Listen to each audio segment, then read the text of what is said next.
নমস্কার বন্ধুরা, আজকে একটা স্যালাডের রেসিপি নিয়ে এসেছি, যেমন স্বাস্থ্যকর তেমন সুস্বাদু।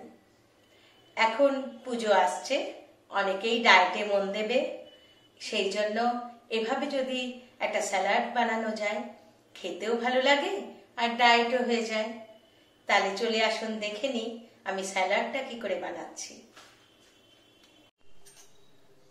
অল্প একটুখানি সাদা তিল কড়াইতে আমি নাড়িয়ে নেব, একটু মিষ্টি সুন্দর গন্ধ বেরোনো অবধি। স্যালাডটার জন্য আমি অল্প একটু তিল নিয়ে নিয়েছি। তিলটা আমি কড়াইতে হালকা আঁচে নাড়িয়ে নিয়েছি, কাঁচা লঙ্কা দিয়ে ওটা বাটবো। অল্প কিছু সবজি আমি সেদ্ধ করে নিয়েছি, আপেল কুচি করে নিয়েছি, একটু বেদানা কুচি নিয়েছি, অল্প একটু পেঁয়াজ কুচি নিয়েছি, আর কিছুটা পনির আমি কড়াইতে অল্প তেলে একটু এদিক ওদিক করে নিয়েছি, আর একটু সুইট কর্ন নিয়েছি। তাহলে চলে আসা যাক, কিরম করে বানাচ্ছি দেখে নেওয়া যাক। এবার আমি একটা পাত্র নিলাম, নিয়ে ওর মধ্যে সেদ্ধটা, সবজি সেদ্ধ, অল্প একটু পেঁয়াজ কুচি রেখেছিলাম, আপেল কুচিয়ে রেখেছি,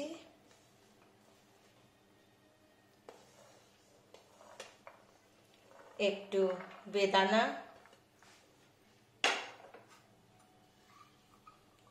সুইট কর্ন,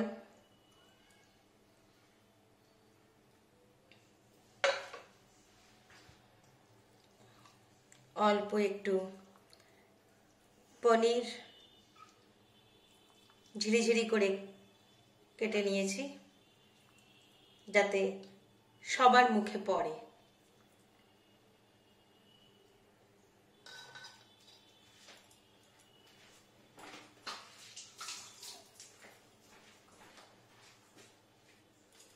এবার ওর মধ্যে আমি দেব তিলটা যে নাড়িয়ে রেখেছিলাম, তার সাথে কাঁচা লঙ্কা একসাথে বেটেছি, সেইটা দেব।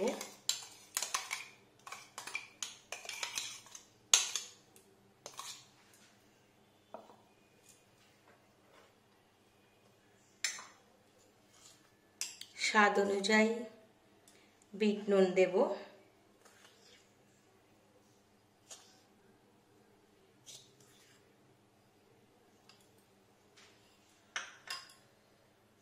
আর দেব কিছুটা মেয়োনিজ।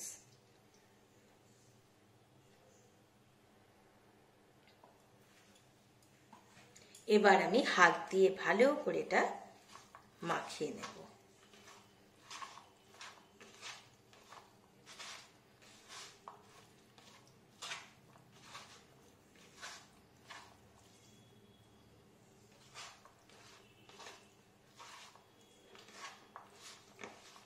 এই স্যালাডটা সবাই খেতে খুব ভালোবাসবে, আর এত হেলদি খাবার